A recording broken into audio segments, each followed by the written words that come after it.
Hello friends, in today's video, I'm gonna be walking through how to add multiple destinations in Google Maps on iPhone. You can get directions to multiple destinations for all modes of transportation except public transit or flight.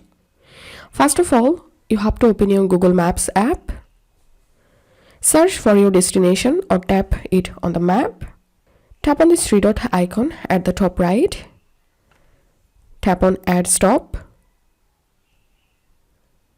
Tap on Done. To add another stop, choose another destination and tap on Add Stop. And that's so you'll be able to add up to 9 stops. If this video helped you, give a thumbs up and please consider subscribe to 5-Minute Solution. Thank you for watching.